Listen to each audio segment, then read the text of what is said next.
She was mistaken for a random woman and burned coffee right at the table.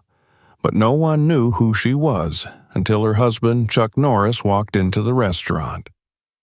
Subscribe in the comments where you're watching from. The sun was beginning to set over Beverly Hills, casting a warm amber glow over the glossy glass facades and palm tree-lined avenues. Cars slid by in slow procession, some silent and electric, others growling with quiet confidence. Inside one of those cars, a sleek, dark gray sedan with tinted windows, sat Gina O'Kelly, her hands folded neatly on her lap, her fingers lightly brushing the soft leather clutch beside her. Her driver gave a courteous nod as he pulled up to the front of La Maison Royale, the most exclusive French restaurant in the area. Gina stepped out with practiced grace, her black kitten heels tapping softly on the stone pavement. She wore a simple navy blue midi dress that hugged her figure with understated elegance.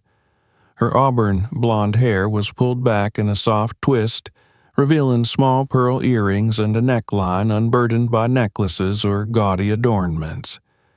Her makeup was minimal, her skin fresh and glowing in the late afternoon light. She looked like a woman comfortable in her skin, elegant in a way that didn't beg to be noticed. And that, ironically, was the first thing the staff at La Maison Royale noticed. As Gina entered through the tall double doors, a wall of cool air greeted her, perfumed with truffle oil, lavender, and aged oak from the wine room. She paused for a moment to take it in, the gentle clinking of cutlery, the muted murmur of conversations, the soft piano music floating through the room like smoke. She smiled, small but genuine. Tonight was a special night. She approached the host stand, where a young blonde woman in a tailored black dress stood with a tablet in hand, scrolling with well-manicured fingers. Without looking up, the woman said, "Reservations only tonight. We're fully booked." Her tone was perfunctory, edged with boredom.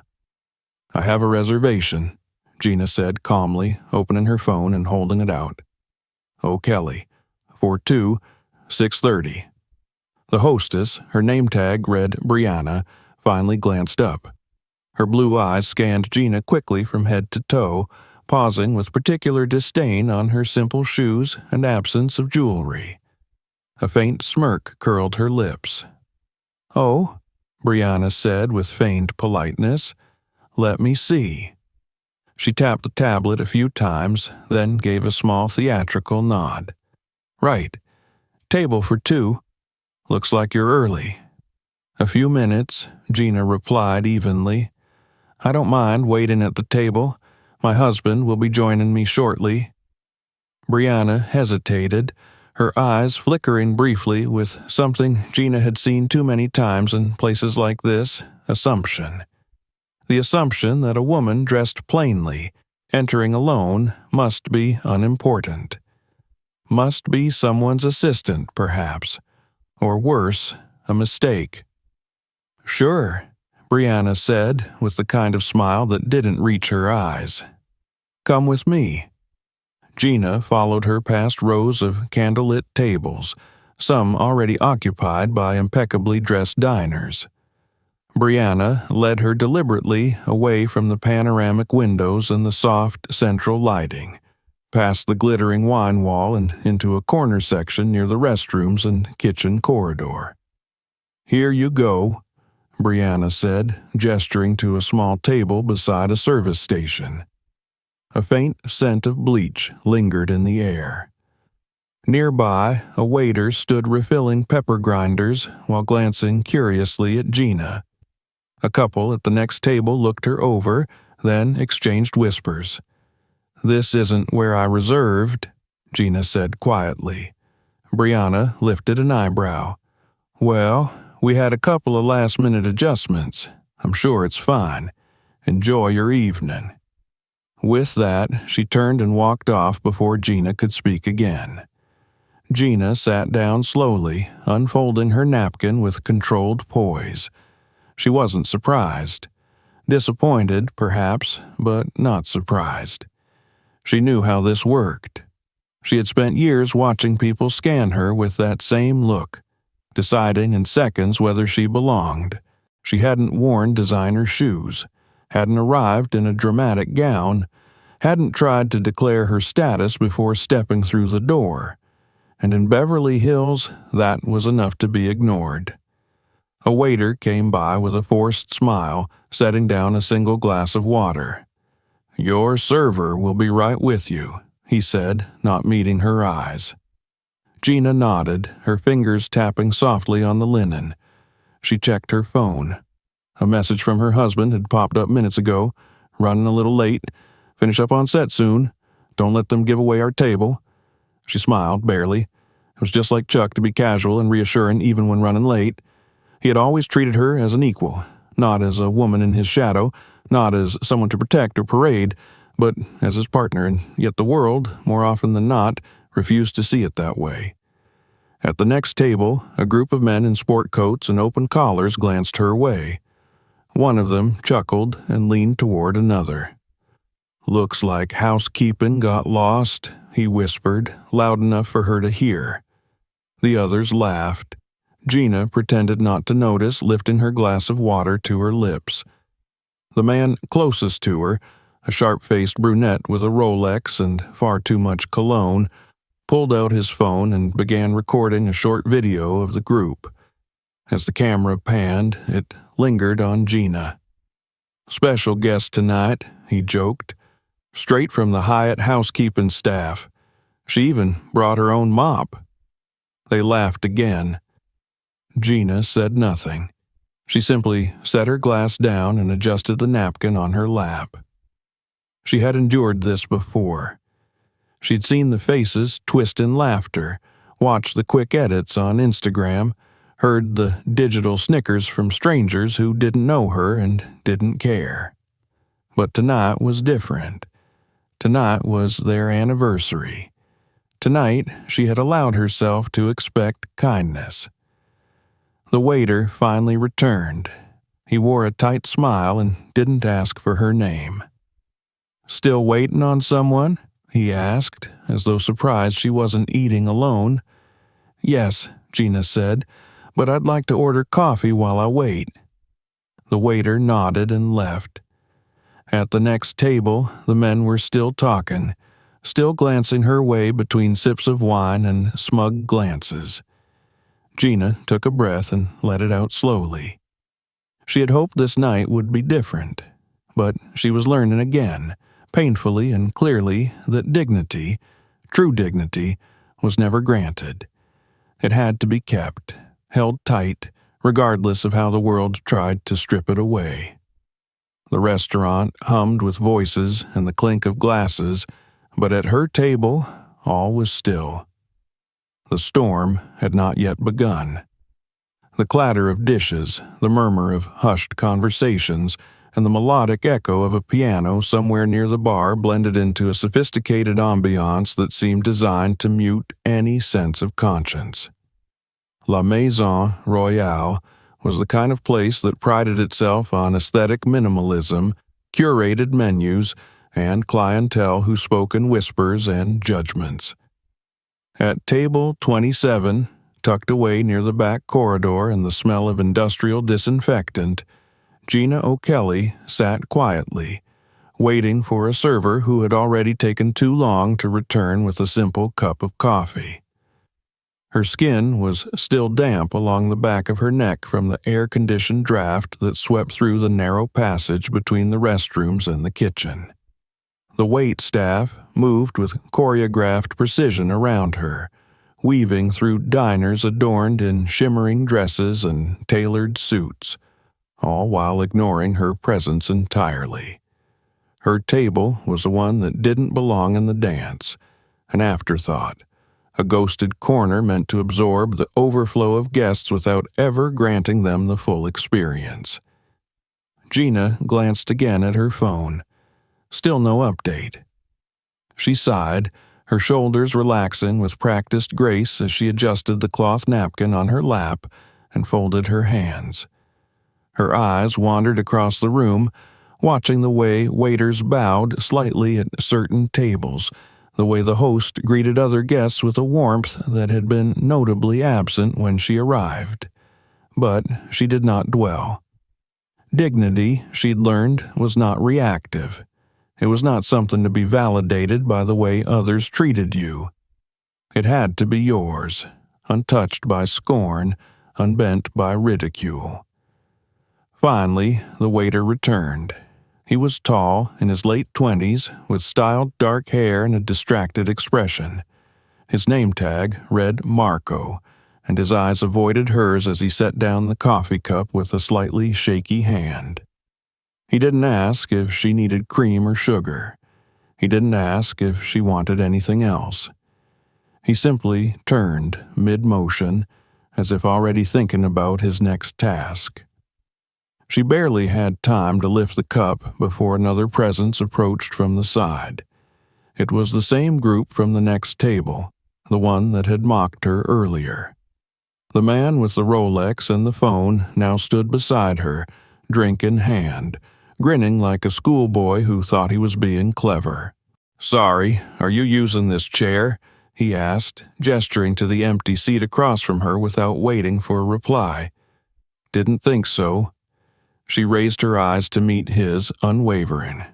"My husband is joining me shortly," she said, the words simple, calm, irrefutable. He chuckled, tilting his head in mock concern. "Oh, yeah? What's he? A plumber? Uber driver?" His voice was just loud enough to reach the surrounding tables. A few heads turned. Some people smiled awkwardly, unsure if it was a joke or something they should pretend not to hear. Gina said nothing. She simply looked back down at her coffee. The man made a disappointed sound and turned back toward his group. "Guess she's not feeling chatty," he announced, drawing another ripple of laughter. As he stepped away, another server approached. This one a young woman with a stiff smile and a red bob haircut. She carried a tray with another cup of coffee and 2 saucers balanced neatly. Gina barely glanced up before she heard the sharp intake of breath, the sudden spill, and the unmistakable splash of hot liquid colliding with skin. The entire left side of her head and shoulder erupted in heat. The coffee poured over her hair, soaked into the fabric of her dress, and ran down the line of her collarbone. It burned. Not scalding, but enough to sting, enough to turn her skin red where the fabric clung wet and heavy. The cup had slipped from the tray, or perhaps had been tipped, but the result was the same. Humiliation, hot and wet, spreading over her in front of a full house of elite diners. The server gasped theatrically and pulled back a step, one hand still gripping the tray. "Oh my God, I am so sorry," she said with the cadence of someone who had practiced this apology before. "It's just so crowded in this section. Someone must have bumped me." No one had bumped her. Gina had seen it. The server had tilted the tray before even reaching the table, leaning just enough to spill without appearing intentional. It was subtle, but not invisible. "I'll get a towel," the woman added hastily, already turning. From the table next to her, the same group burst into laughter. One of the women clapped lightly, shaking her head as though watching a sitcom. "Well, that's one way to cool off a charity case," she said. The man with the phone had already resumed recording. "This is gold," he muttered to himself, capturing Gina's profile as she slowly reached for a napkin and began dabbing at her shoulder. Marco, the waiter, returned with a towel, too small, barely more than a dish rag, and offered it like a peace offering. Gina took it without a word, her movements precise, deliberate. "You can move if you want," Marco mumbled. "There's a table near the back, less traffic." "No," Gina said simply. "I'll stay here." He blinked, hesitated, then turned away. The server who spilled the coffee, her name was Courtney, according to the tag on her chest, returned briefly, muttered another scripted apology, and placed a new coffee on the table before vanishing again. Gina didn't touch it. From across the room, Brianna watched with an unreadable expression. Her arms were folded, one hand twirling the end of her long ponytail. She leaned in to whisper something to the maitre d', who gave a small laugh and shook his head. Gina sat upright, the wet fabric clinging to her side, her skin tingling with discomfort. But her face remained still. She didn't cry. She didn't shout. The humiliation had happened publicly, yes, but her reaction remained hers to control. At the next table, the recording continued. Hashtag rich wife, someone offered sarcastically. No, Troy said, grinning. Hashtag maid in disguise. The phone panned closer, zooming in on Gina's profile. Her hands were still, her breath was even, but her eyes, those calm, deep green eyes, were not empty. They shimmered with a quiet fire. And then, very slowly, she reached into her bag and pulled out her phone. She opened the text thread. One message, 5 words. Come now, I need you. She hit send. Then she set the phone down and with deliberate calm reached for a new napkin to dry her face. Her fingers moved with quiet elegance, brushing away droplets from her cheekbones, absorbing the liquid along her temple. She pressed gently at the corner of her jaw where the skin was still warm. You okay there, sweetheart? The woman at the next table asked, faux sweetness oozing from her tone. Don't want to make a scene, right? Gina turned her head slowly. Their eyes met. I'm perfectly fine, Gina replied, her voice steady. But you won't be. The woman blinked, caught off guard by the unexpected response. For a moment, no one spoke. Even the group of men seemed to pause. Gina returned to her posture, shoulders straight, chin high, expression composed. She didn't reach for her coffee again. She didn't wipe the table or ask for help. She simply sat there, wet, burned, and dignified. Minutes passed. The conversation around her resumed in awkward murmurs. People looked away, pretending they hadn't seen. Some whispered, some shrugged, a few exchanged guilty glances. But Gina noticed all of it. She had seen it before. The way people could turn their heads when wrong was done right in front of them. The way silence was a more convenient shield than confrontation. But she would remember every face. Her dress was ruined. Her skin was tender. Her night had been hijacked by cruelty masquerading as service and privilege. But something inside her remained unbroken. Not just because she was strong, but because she had lived this once before. And she had promised herself that if it ever happened again, if anyone dared to treat her like this again, she would not walk away quietly. Her phone buzzed. On my way. 10 minutes. Gina locked the screen and placed it face down. She looked across the room to the polished glass of the wine cabinet where her reflection shimmered faintly. Drenched, yes, but not defeated. The storm was coming. And this time, it had a name. The seconds after the burn seemed to stretch into silence. Although the restaurant gradually returned to its low murmur of silverware, soft jazz, and murmured mockery, for Gina, everything moved through a thick veil of stillness. The humiliation remained tangible, sticky, hot, and clinging to her like the last drops of coffee still rolling from her collarbone into her damp dress. But beneath the quiet posture and controlled breath, something fundamental had shifted inside her. She watched her reflection in the wine cabinet glass. It was faint, blurred slightly by the soft lighting and polished crystal behind it, but clear enough. Her face was calm, her posture upright, but her eyes, once composed and still, now carried the unmistakable glint of resolve, deep, unwavering, and entirely unafraid. The text she had sent to her husband had been brief. It hadn't needed explanation.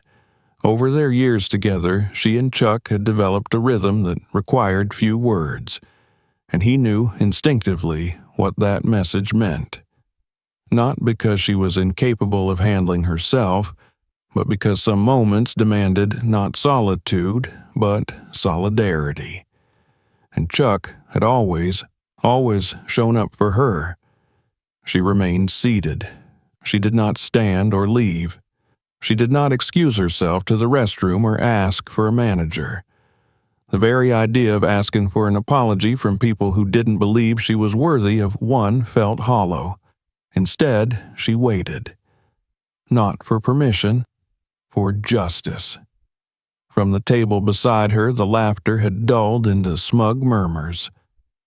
Troy, the one with the Rolex and the oily confidence of someone born into entitlement, leaned back with one arm slung over his chair. His phone was still in hand, though now lowered to his lap. His grin was less wide now, his gaze flicking toward Gina with occasional curiosity. There was something about her silence that made him uneasy, even if he didn't quite understand why. "What do you think she's waiting for?" he muttered to his friend, a younger man with slicked-back hair and anxious eyes. "Maybe for the manager to comp her meal," the friend offered. Troy scoffed. "She's not getting comped. They barely let her in the building." At the far side of the dining room, Brianna glanced over, narrowing her eyes. The maitre d', a tall man with a French accent he wielded like armor, whispered something to her. They both looked toward Gina. She met their eyes calmly, offering nothing in return. They turned away. 8 minutes passed. A soft vibration in her lap told her another message had arrived. Gina reached down, picked up her phone, and glanced at the screen. 2 blocks away. She allowed herself a small, quiet exhale. Relief didn't cross her face, but something close to anticipation did. Her eyes drifted toward the entrance of the restaurant. Patrons continued to arrive, couples in diamonds and suits, families that looked like magazine spreads, men in watches that cost more than cars. They were greeted with effusive smiles, led with deference to tables by the window, offered wine lists and amuse-bouche. She had not been offered a single appetizer. She smoothed the front of her dress again, though it was hopeless. The fabric was darkened with stains and damp against her skin. A sticky patch along her clavicle pulsed gently where the heat had settled in. And yet, there was no visible sign of complaint in her expression, no anger, no plea for attention. She waited. At the next table, the mocking shifted. "So," the woman who had laughed earlier said, raising an eyebrow at her friends, "who do you think she's waiting for now? Maybe the dishwasher?" "She's probably trying to hold the table for some Tinder date," Troy added. "Bet he's gonna show up in Crocs." They chuckled, but even their laughter had a nervous edge to it now. Gina's silence unsettled them more than any retaliation might have. Her lack of reaction was, in its own quiet way, a defiance none of them were prepared for. Gina didn't look their way. She didn't need to. Then it happened. The first moment was subtle, the gentle chime of the restaurant's main door opening, followed by a shift in atmosphere, something like a tremor that passed through the space without sound. Conversations paused. Heads turned instinctively. The maitre d', who had just taken a reservation at the podium, stopped mid-sentence. Chuck Norris had entered La Maison Royale. He was not dressed for a red carpet or television. He wore jeans, boots worn from actual use, and a button-down shirt with the sleeves pushed up to his elbows. His stance was relaxed, but his presence filled the room in an instant.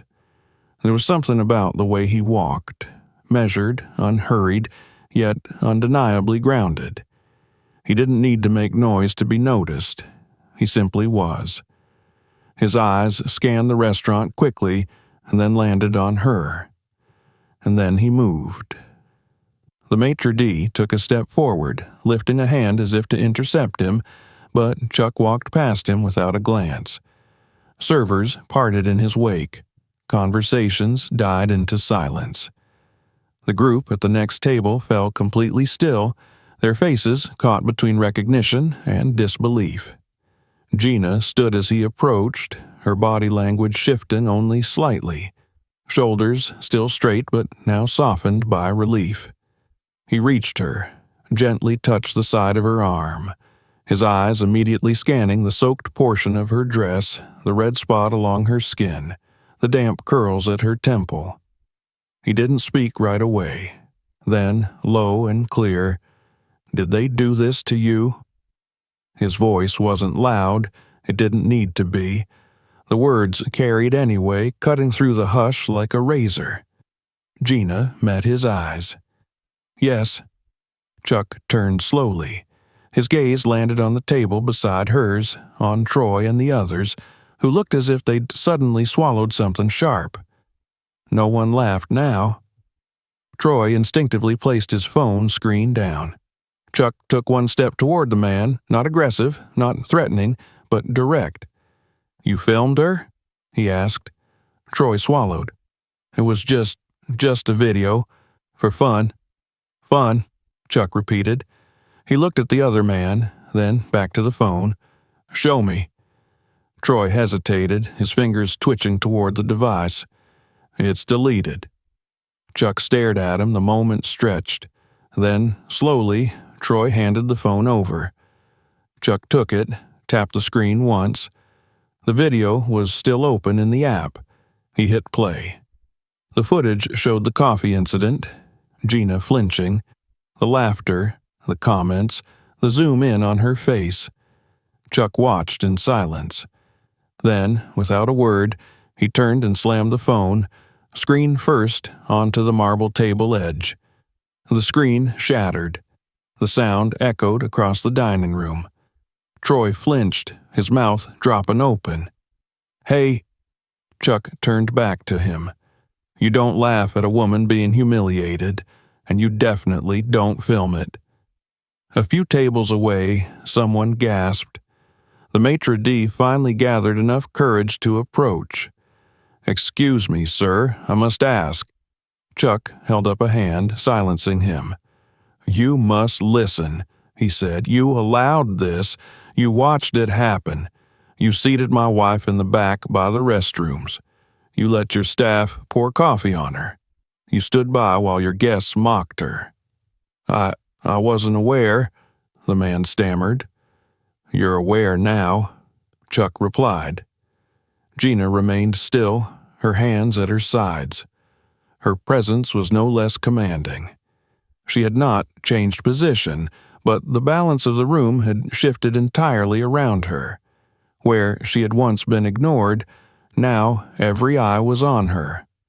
Not because she demanded attention, but because the injustice had become undeniable. A woman in the far corner put down her wineglass and murmured something to her companion. A young couple looked away, embarrassed. The server who had spilled the coffee had vanished. Brianna stood frozen behind the podium, her face pale. Chuck turned back to Gina. "You want to go?" She shook her head. "Not yet." He nodded once. The maitre d' cleared his throat. "Sir, we really can't have—" "I'm not finished," Chuck said. He reached into his back pocket and pulled out a small leather folder. Inside it was a folded letter, marked with a legal watermark and the letterhead of a prominent law firm. He handed it to the maitre d'. "From our attorney," Chuck said, "lawsuits filed, harassment, negligence, discrimination." The man's hands trembled as he opened it. His eyes widened with each line he read. Chuck looked around the room. "You all saw it. You watched it happen. You laughed. You said nothing. And some of you helped." The silence that followed was suffocating. Gina spoke then. Her voice was soft, but it carried with eerie clarity. "I came here to have dinner with my husband," she said, "not to be mocked, not to be burned, not to be turned into someone's social media entertainment." She looked around the room. "I've kept quiet before, but not tonight." Her eyes locked on Brianna, who shrank behind the podium. Chuck held out his hand to Gina. She took it. Together, they turned and walked toward the exit. No one stopped them. No one could. As they reached the door, Chuck paused and turned back to the maitre d'. "You'll be hearing from our lawyer again," he said, "but more importantly, you'll be hearing from the world." And with that, they stepped out into the night. Inside, the silence remained, but outside, the storm was only beginning. The door to La Maison Royale closed softly behind them, but the tremor left by their exit lingered like the last rumble after a distant thunderclap. Inside the restaurant, no one spoke immediately. The polished civility that had defined the place only moments before had cracked open, revealing an undercurrent of shame and guilt exposed under the cold fluorescent lights, now too harsh, too real. Brianna, still rooted near the hostess stand, was pale and blinking as if waking from a bad dream. The maitre d' held the legal letter in limp fingers, reading the words but not absorbing them. At Troy's table, the silence was a noose tightening with every second. His broken phone lay shattered on the linen, a mute witness to what had just occurred. Yet, beyond the stunned hush, none of them moved. Not yet. Gina and Chuck stood just outside, the night air wrapping around them with a gentle, forgiving coolness. The summer heat had dipped with the sun, and the scent of jasmine from nearby planters floated in subtly, as if the world itself was apologizing for what had been done inside those walls. Chuck looked down at his wife, her shoulders finally relaxing as she took a full breath. Her dress was still damp, her skin pink from where the coffee had touched it, but her eyes were calm now. Not cold, not vengeful, but certain. Her fingers were laced with his, and in that moment, she wasn't anyone's victim. She was the calm after the storm. "Are you okay?" he asked again, quieter now that they were alone. "I am now," she answered. She didn't need to say more. He knew her well enough to hear everything she didn't vocalize. The quiet fury, the bitter memory of their last encounter with public humiliation like this, years ago, in another establishment where the same assumptions had been made based on her understated appearance and his delayed arrival. That time they'd left quietly, dignity intact but no justice served. This time had been different. This time the world had watched, and the world would remember. As they crossed the parking lot, Chuck pulled out his phone. He didn't like social media. He didn't use it for self-promotion or fame. He had never needed to. But tonight, he opened the camera not to film, but to document. He turned toward the building, its golden letters shining above the double doors, and took a single photo. Then, he tapped open his contacts and sent the image to someone named Kelly Walters. "She'll know what to do with it," he muttered. Gina nodded. "It's time they learn." Inside, the silence was finally broken by the soft buzz of cell phones. Notifications began pinging. People who had seen the confrontation started to share it online. First, through Instagram stories and short clips on TikTok, then longer edits and commentary posts on Twitter and Facebook. Someone had even managed to catch the moment Chuck smashed Troy's phone against the table corner, and the image of the broken device lying on crisp white linen became an instant symbol. Hashtags bloomed within minutes. #Respect Gina, #Chuck was right, #Legend stepped in. La Maison Royale's location tag was soon flooded with comments. One-star reviews began to stack up like bricks in a collapsing wall. By the time the restaurant manager returned from his brief, anxious smoke break in the alley, the damage was already visible on the business's public profile. The maitre d' had tried calling the owner, a slick financier named Alan Durand, who operated several luxury venues around Los Angeles.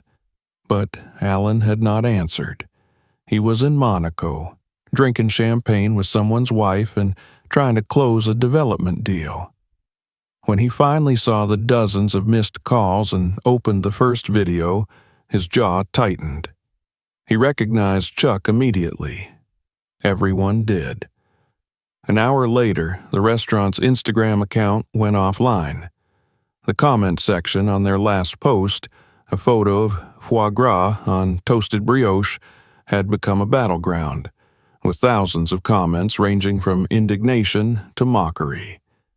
By midnight, Yelp had locked the page due to unusual activity, and a statement had begun to circulate, supposedly from La Maison Royale's PR firm, claiming that the incident was a misunderstanding. But the damage was not a misunderstanding. It was systemic. And it was just the beginning. Back at the Norris household, nestled on a quiet stretch of land outside the city, Gina stood barefoot in their kitchen, her dress hung up in the laundry room, her hair washed clean of coffee, her skin soothed with balm. She stirred a cup of chamomile tea slowly, watching the steam rise in soft spirals. Chuck was at the table, his laptop open, reading headlines already beginning to form. "Chuck Norris defends wife against restaurant humiliation," he read aloud. "Not bad." "It's not about me," Gina said softly. Chuck looked up. "I know." She turned toward him. "It's about everyone who ever sat where I sat and said nothing, who felt that same heat, not from coffee, but from shame, from being reminded they don't belong, who smiled and left quietly so they wouldn't make things worse." Chuck closed the laptop gently. They won't be quiet anymore. That night, while most of the city slept, a few things began to happen. A well-known civil rights journalist named Tyrese Martin posted a tweet saying, "They picked the wrong woman. They thought she was nobody.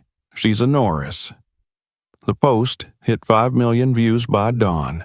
Several celebrities reposted the video footage. One actress commented, "This is why I don't go to fancy places anymore. Because if they don't know your face, they don't think you matter." By the next morning, Gina's phone had over 100 unread messages.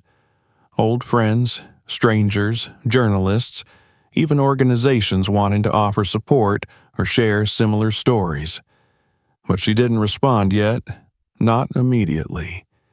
She needed time to think. This wasn't about taking advantage of a moment.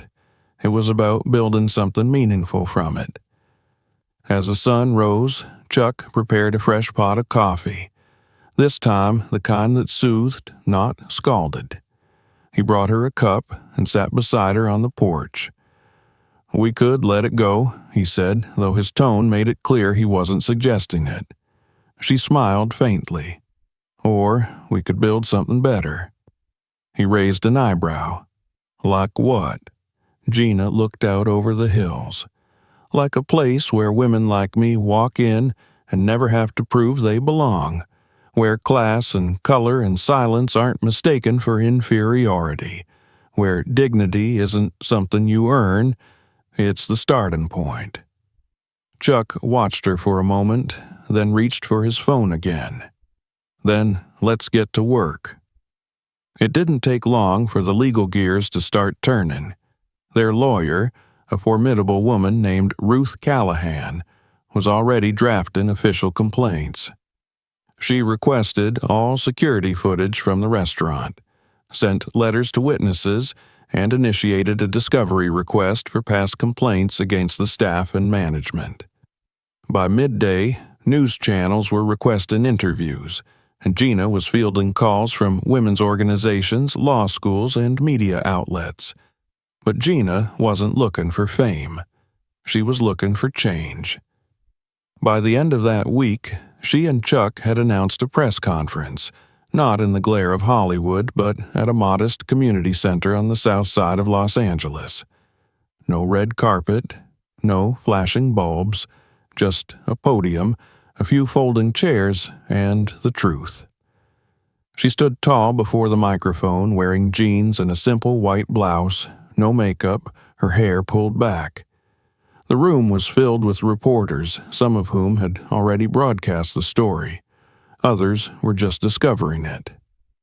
"I'm not here because I married someone famous," she began. "I'm here because I sat quietly in the back of a restaurant and was treated like I didn't matter. And then I watched a room full of people do nothing." She paused. "And then I watched the man I love remind the world that silence is not strength." She looked down for a moment, then back up.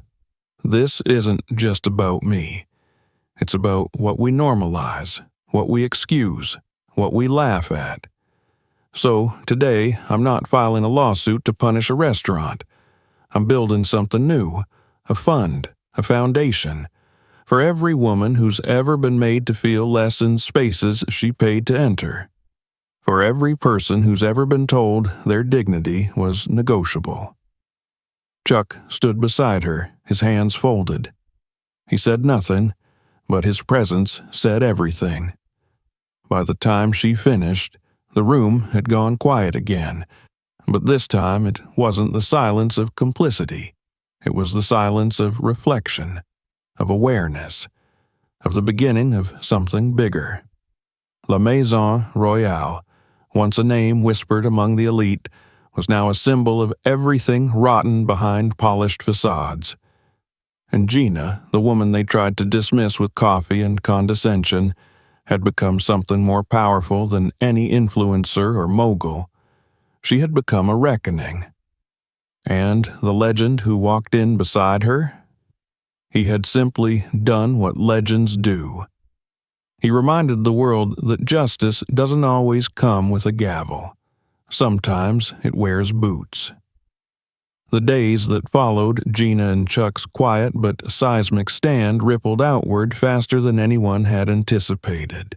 What had begun as a humiliating evening in the corner of a luxury restaurant had, within a week, evolved into a movement, an echo that refused to fade.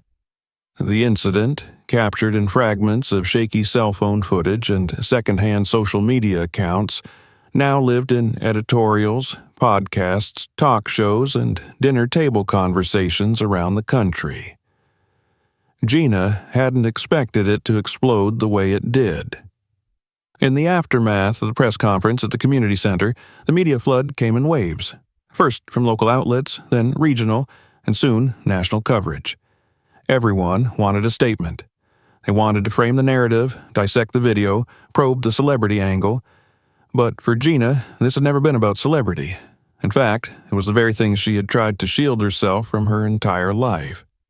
The last thing she wanted was to be reduced to a headline. Chuck Norris's wife faces discrimination. Because she wasn't just his wife. She was a woman, a human being. And what had happened to her had happened to countless others who didn't have a famous spouse, a powerful name, or a press conference. She had simply been the one to say, finally, enough. Back at La Maison Royale, the chaos bloomed like rot under sunlight. Within 48 hours of the confrontation, reservation cancellations overwhelmed the restaurant's booking system. Google ratings plummeted. Yelp was flooded with negative reviews, and dozens of food bloggers and critics rescinded their past praise. The manager, realizing the gravity of the situation too late, attempted to mount a defense, claiming that the incident was blown out of proportion, that staff followed protocol, and even that the individual in question, he never used Gina's name, was seated according to availability. The weak deflections only stoked the fire. More diners came forward with stories. A black executive from a media agency recalled being seated next to the kitchen during a client dinner, despite having a reservation weeks in advance. A Latina attorney wrote an essay describing how a server accidentally spilled red wine on her white blazer during a law firm celebration. An Asian couple shared a video of being ignored by staff for nearly 20 minutes, while others were being offered champagne upon arrival. It became clear that Gina's experience wasn't isolated. It was a pattern. And La Maison Royale had become the face of it. Within a week, several sponsors pulled their partnerships. A celebrity chef scheduled to host a tasting event there announced that he would no longer be affiliated with the venue. Local activists began picketing outside the building, holding up signs that read, "Dignity doesn't have a dress code," and "Silence is complicity." A mural appeared overnight on the alley wall behind the restaurant, an image of Gina seated alone at the corner table, coffee dripping from her shoulder, her posture proud and unbent, with the words, "We see you now," painted in bold above her head. Inside, the remaining staff worked under a cloud of anxiety and dwindling tips. Brianna had been put on unpaid leave, though sources inside claimed she had merely shifted to back-office duties. Courtney, the waitress who had spilled the coffee, quietly quit 3 days after the video surfaced. Troy, the smug guest with the phone, had become the poster child for the public's fury. His name was shared online, and within hours, his employer issued a statement distancing themselves. By the end of the week, he was fired. His online presence vanished overnight. But while the restaurant reeled under the weight of public outrage, Gina remained at home, focused not on the destruction, but on what could rise from the ashes. She and Chuck had already begun meeting with legal teams and nonprofit directors. Together, they established the O'Kelly Initiative for Dignity and Service, a nonprofit focused on combating classism, racism, and gender discrimination in hospitality and service industries. The organization's mission was clear: training, accountability, and empowerment. It would offer workshops for hospitality staff, legal support for victims of discrimination, and a national reporting platform for incidents of bias. Chuck, for his part, had gone from reluctant participant to devoted partner. Though the public eye loved to cast him as the enforcer, the mythic defender who burst into the restaurant like a Western hero, he was more invested in the quiet, behind-the-scenes work. He joined Gina at every strategy meeting, read through every proposal, and listened, truly listened, as survivors of similar experiences told their stories. He knew his role wasn't to speak for Gina, but to support her as she created something lasting. It wasn't long before corporations took notice. Within 2 weeks of the nonprofit's announcement, 3 major restaurant chains reached out to request bias training for their staff. Gina insisted on personally designing the curriculum, not out of ego, but because she wanted it to reflect the real, lived experiences people had shared with her. Each module included video testimonies, legal rights, and interactive exercises, but at the heart of it was the fundamental idea that human dignity should never be determined by clothing, jewelry, skin tone, or perceived wealth. The media couldn't ignore the sincerity of the work. Coverage shifted from the drama of the restaurant to the substance of the initiative. Gina was interviewed by news anchors who expected sensationalism, only to find a woman uninterested in revenge and focused instead on institutional reform. When asked why she didn't sue for millions, she answered plainly, "Because I'm not here to bankrupt a restaurant. I'm here to bankrupt a mindset." Still, the lawsuit against La Maison Royale moved forward. Ruth Callahan, their attorney, filed claims of racial and class-based discrimination, intentional infliction of emotional distress and public humiliation. But Gina and Chuck made it clear any monetary compensation awarded through the suit would be funneled directly into the initiative. This wasn't about profit. It was about impact. By the third week, the consequences became permanent. The building that housed La Maison Royale received a notice of lease termination. The landlord, after assessing the damage to the property's reputation and pressure from community groups, chose not to renew. The restaurant announced it would be temporarily closing for restructuring, but no one believed the euphemism. Gina didn't gloat. She didn't post celebratory photos or tweet snide remarks. Instead, she focused on expansion. She worked late into the night responding to emails, reviewing letters from strangers, collaborating with other advocacy groups. She even began outlining a book, not a memoir, but a guidebook for those navigating similar landscapes of invisibility and erasure.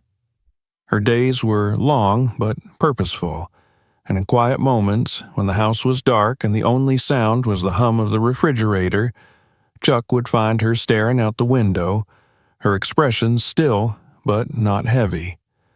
There was peace in her now, a peace born not of victory, but of direction. One morning, over coffee, fresh, hot, and lovingly brewed, Chuck handed her a folder. "I had Ruth draft this," he said. Gina opened it and read. Inside were the documents to purchase the building that had once housed La Maison Royale. The owner, facing mounting legal fees and reputational collapse, had listed it quietly. Chuck had made an offer within hours. Gina looked up slowly. "You bought it?" "No," he said. "We did, together." She stared at the papers for a moment, then let out a long breath. "What do we do with it?" Chuck leaned back in his chair, eyes thoughtful. "Whatever you want. A center, a training facility, a space where people come to be reminded of their worth." Gina smiled then, soft but certain. "No," she said, "not a reminder, a declaration." And so, plans began to take shape, not just for an organization but for a headquarters. A space carved from the ruins of humiliation. Where there had once been sneers and spilled coffee, there would now be lectures, workshops, and support groups. The building would no longer host candlelit dinners for the privileged. It would host people determined to change the world. As the permits were filed and architects consulted, news of the purchase leaked. Media outlets reported that the very sight of Gina's mistreatment would now become the hub for justice. One headline read, "From shame to strength, how one woman transformed a place of disrespect into a beacon of dignity." Gina read it quietly, then closed the browser. "This is only the beginning," she murmured. Chuck nodded beside her, placing a hand over hers. And what a beginning it is. From that moment on, the world stopped asking if Gina O'Kelly belonged. Because now, she wasn't walking into someone else's space. She was building her own. The old brass nameplate that once spelled La Maison Royale in looping cursive had been taken down weeks ago. In its place, the marbled white facade of the former restaurant now bore scaffolding, a large construction tarp, and newly installed glass doors awaiting final polishing. Inside, the elegant dining hall with its linen-draped tables and whispering chandeliers had been gutted to the bones. The wine wall was gone, the custom flooring pulled up. Only the bones remained. Beams, open brick, stripped wood. It no longer resembled a place built for exclusivity. It looked like possibility. On a crisp Tuesday morning, the first rays of sunlight filtered through the dusty glass, catching on the chrome outlines of an installation in progress. Gina stood at the center of what would soon become the main lobby, Her arms were crossed, a hard hat tucked under one arm, her other hand resting against the beam where she had personally marked a note in black permanent ink. Dignity starts here. She breathed it in, the scent of fresh sawdust, plaster, the echo of drilling from the back room where workers were installing soundproofing. There was no piano music here now, no muttered snickers or filtered glances, just labor, just intention. It had taken weeks of planning, design proposals, city approvals, and public commentary, but the transformation of the former restaurant into a training and justice center was underway, and Gina had ensured she would be involved in every phase. She didn't just want it to look different, she wanted it to mean something. This would not be a building of reaction, but one of reconstruction. A center for professional hospitality reform, for teaching empathy and dignity from the inside out. A space for seminars, training sessions, therapy circles, legal workshops. A sanctuary for those who had been made to feel small, offering not only solidarity but tools to reclaim space, properly, permanently. The name she chose for the building had been debated, argued, pondered over late-night cups of tea with Chuck, but ultimately it had to reflect not just her, but what it stood for. It would be called the O'Kelly Center for Equity and Respect. 1 week before the opening, invitations went out for a quiet preview, a soft launch for key community partners, educators, workers from local restaurants and hotels, and several women who had shared their own experiences since Gina's story became public. It wasn't about impressing anyone. It was about honoring them. The day of the preview, Gina rose early. Chuck had already brewed coffee, this time the kind that filled the kitchen with comfort. He handed her a cup and kissed her forehead. "You nervous?" he asked. She shook her head, though her fingers tightened around the mug. Not nervous, just aware. He smiled, knowing what she meant. The weight of visibility, the strange pressure that came not from fear, but from purpose. They had built something real. Now the world would see if it would be welcomed. The event began at noon. No red carpet, no velvet ropes, just glass doors propped open, a table with name tags and volunteers offering water and guiding guests through the newly transformed building. Inside, the reception space had been painted warm ochre, with walls lined with quotes from workers, survivors, thinkers, those who had lived, learned, and rebuilt themselves through adversity. The words weren't framed in gold. They were stenciled directly onto the concrete, unmovable, unadorned, and permanent. In one room, a former hospitality trainer delivered a talk about implicit bias. In another, a young woman recounted how she had been turned down from a front desk job for looking too urban, only to later start her own boutique hotel that now employed dozens. And in the main room, Gina took the stage, not from a platform, but standing among the audience, her voice clear and direct. "I was called Chuck Norris's wife by every news headline that followed this story," she said. "And yes, I am proud to be his wife. But I'm also a woman who was burned, laughed at, and told I didn't belong. And I'm a woman who chose not to leave through the back door quietly." The room fell still, people leaning forward in their seats. "You are not required to be famous to deserve respect," she continued. "You are not required to be wealthy, or polished, or loud. You are enough as you are. And if the world can't see that, we'll build new rooms where you don't need to explain your presence." There was no thunderous applause, just a wave of nodding, tears, and silence so deep it became sacred. After the event, people lingered. Conversations sparked in corners, business cards exchanged, hugs given. Gina moved through them all with grace, her smile soft, her hands warm. She posed for photos not because she sought to be known, but because the people asking wanted to remember this moment. One by one, women approached her with trembling hands and whispered stories. A waitress who had left her job after being groped by a manager. A black hostess who had been told to wear a lighter shade of foundation. A single mother who'd once been fired for being too emotional after asking for leave to care for her child. Gina didn't give them speeches. She just listened. And that was enough. In the following weeks, donations began to pour in. Some large, but many small, from servers and bartenders and cleaners who had seen the story and recognized themselves in her silence that night in the restaurant. The fund grew, so did the demand. The training program was formalized and offered online. Gina recorded the introduction herself, dressed plainly, speaking without notes. Soon, hotels in Chicago, Seattle, Atlanta, and Boston signed up. Then came offers from abroad, Paris, Toronto, Cape Town. The movement had a name now, the O'Kelly Standard. News outlets ran features.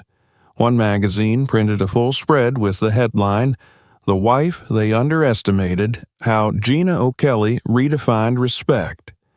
It became one of the year's most read articles. But it wasn't the media that made Gina feel the shift. It was the letters. The handwritten ones. They came in envelopes with no return address, folded in tight triangles, written in broken English or childlike script, from waitresses, janitors, doormen, from girls who had watched the video and said, "I saw you. I didn't know I could say something before. Now I do." Late one evening, Gina sat on the porch, a blanket over her legs, reading one such letter aloud to Chuck. It was from a 16-year-old girl in Kansas. "They said I don't look like I should work in a hotel lobby," Gina read softly, "but I want to be like you, and I want to make places better. I want to build new rooms." Chuck said nothing. He just reached over and took her hand. Later that night, as they locked up the house, Gina paused before their bedroom mirror. She looked at herself, not through the lens of a camera, not through the eyes of the critics or the architects of judgment, but as a woman who had survived something small and ordinary and quietly cruel, and had turned it into something that refused to stay small. For years, she had been asked who she was, not directly, not even intentionally, but in every narrowed eye, every cold smile, every withheld chair, every question of, "Are you sure you belong here?" The implication had been the same. Now, finally, she had answered them, not with defiance, not with fury, but with foundation. Brick by brick, program by program, space by space. She turned off the light and climbed into bed, resting her head on Chuck's shoulder. "You tired?" he asked. "No," she murmured, "just getting started." The soft patter of rain began just after sunrise, a gentle tapping against the tall windows of what was once the most exclusive dining hall in Beverly Hills. The sound wasn't loud, but steady, cleansing, deliberate. It was the kind of morning that carried a sense of quiet promise, like the world had decided to wash itself of yesterday's dust. Inside the newly transformed building that now bore her name, Gina O'Kelly stood in the main hallway, watching the clouds roll over the horizon beyond the city's skyline. It had been 3 months since the O'Kelly Center for Equity and Respect officially opened. What began as a quiet project born out of pain and confrontation had quickly taken on a life of its own. The space was no longer empty. Each room pulsed with activity. Trainees, advocates, volunteers, students, speakers. The floor that once echoed with the clipped heels of disinterested hostesses and the clink of privileged glasses now rang with dialogue, discovery, and defiance. That morning, the center would host its first national summit, an initiative Gina had envisioned even before the paint had dried on the walls. Representatives from hotels, restaurants, universities, labor unions, and social justice organizations were arriving in waves, their umbrellas shaken at the door, their coats draped over chairs in the reception hall. The smell of fresh coffee, not scorched, not weaponized, drifted through the air, paired with the quiet murmur of people gathering with purpose. Gina moved through the space with natural calm, greeting attendees, checking in with volunteers, exchanging soft smiles and firm handshakes. She wore a charcoal gray blazer over a soft linen blouse, her hair swept back in a practical knot, no makeup but for a single stroke of eyeliner. She carried herself not like someone who needed attention, but like someone who had long since earned it. In the center's main auditorium, a room that had once been the primary dining space of La Maison Royale, the summit would begin in less than an hour. Rows of seats now faced a simple wooden stage, flanked by banners that read, "Dignity is the baseline. Respect is the standard." Behind the stage, a digital screen rotated through images of hospitality workers from around the world who had contributed to the training programs, faces once invisible, now magnified. As guests filed in, Chuck stood toward the back, watching his wife with a quiet pride he didn't voice often, but carried in every glance. He wore no suit, just jeans, boots, and a dark shirt rolled at the sleeves. Some attendees approached him with awe, remembering the now viral moment at the restaurant, the way he had stepped in without bravado and dismantled arrogance with composure. But Chuck always turned the conversation back to Gina. "She's the reason we're all here," he would say, again and again. And she was. The summit began with Gina stepping onto the stage, a microphone in hand, and nothing in front of her but the silence of attention. The lights dimmed, but her presence filled the space like floodlight. "I'm not going to repeat what happened that night," she began, her voice steady. "You've seen the video, you've read the headlines, but this," she gestured around her, "this is the part no one shows. What happens after the clip ends? After the likes and retweets fade, the building, the work, the system we choose to rewrite." She paused, letting the weight of her words settle. "I built this space not for revenge, but for repair. Because what happened to me happens to people every single day. They just don't always have a camera nearby or someone famous walking through the door. But their dignity is just as real, their pain just as valid." From the back, Chuck watched her and thought about the first time they met, how she had challenged him during a quiet dinner about something he'd said on television. She had been composed even then, refusing to fawn or flatter, speaking like someone who believed words were not decoration, but architecture. She was the same woman now, just standing before more people. Gina continued, "Every person in this room has the power to create change. Not just in policies and statements, but in how you look at someone when they walk into your business. In whether you assume value or infer absence. This is not about political correctness. It's about humanity." There was no applause break. She didn't pause for validation. She spoke through it like a current moving beneath a riverbank, slow but inevitable. And if you can't see someone's worth until they prove it to you, the problem isn't them, it's you. The silence after her final sentence was not hesitant, it was reverent. When the summit ended hours later, participants mingled in the lobby, sipping coffee and exchanging thoughts that felt deeper than the average conference chatter. Gina stood off to the side, speaking with a small group of students from a culinary school in Texas. One of them, a girl no older than 19, held a worn copy of a newspaper article folded in half, the same story that had introduced Gina's name to the world. "You're the reason I didn't drop out," she said softly, clutching the paper like a lifeline. "They said I didn't have the right look for fine dining, but then I saw you, and I just wanted to thank you." Gina smiled and touched the girl's shoulder gently. "You don't need their look. You've got your own." In the days that followed, more letters arrived. One came from a man who had once worked as a dishwasher in La Maison Royale before being dismissed without cause. "Now," he wrote, "I teach kitchen safety and respectful leadership at a vocational school. Your center gave me a place to start again." Another came from a hotel manager in Lisbon who had quietly adopted the O'Kelly standard for his entire chain without fanfare or announcement. "Guests noticed the difference," he wrote, "but more importantly, so did our staff."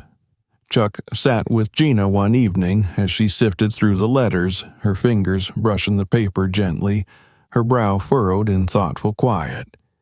She had never grown used to the impact. She didn't crave it, but she never dismissed it either. "You've changed a lot of lives," he said. "So have you," she replied, not lifting her eyes. He chuckled. "I just smashed a phone and called a lawyer." "No," she said, finally looking at him.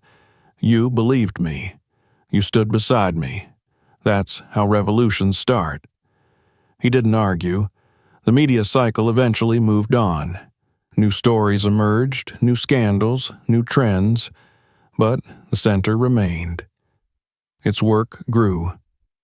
The O'Kelly Initiative partnered with universities to offer scholarships to students pursuing degrees in service management, labor law, and conflict resolution. A documentary crew began filming a series on systemic reform in hospitality, using Gina's story as its anchor.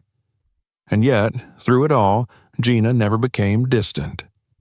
She remained present, attending morning workshops, greeting janitorial staff by name, answering her own emails. She refused to be turned into a brand or icon. She was a woman who had suffered, endured, and rebuilt, and she knew the most powerful thing she could do was make room for others to do the same. On the 1-year anniversary of the incident, the center held a candlelight vigil, not for her, but for those whose stories never made headlines. The ones who had swallowed shame quietly. The ones who had left jobs in silence, endured humiliation in front of strangers, and were never met with justice. The front steps of the building were lined with small glass lanterns, each one bearing the name of someone who had come forward over the last 12 months. Gina stood at the top of the stairs with Chuck beside her, their fingers intertwined. As the crowd gathered, someone from the media called out a question. "Do you think they know now? The ones who mocked you? The ones who tried to tear you down?" Gina looked out over the sea of lights, her voice calm but resolute. "Yes," she said, "now they know, and more importantly, so do we." That night, as she walked through the building alone after everyone had gone home, she paused by the corner where her old table had once stood, the very place she had been burned, dismissed, ridiculed. That space was now part of the open lobby, tiled and clean, with a bench nearby and a tall plant in a recycled wine barrel. She stood there for a long time, one hand resting on the beam she had marked during construction. Then she turned and walked away, not because she was fleeing the past, but because she had already claimed it and rewritten it on her terms. If this story moved you, don't forget to subscribe for more. Check out our next video and explore other stories on the channel. And if you believe this message matters, share it with someone who needs to hear it.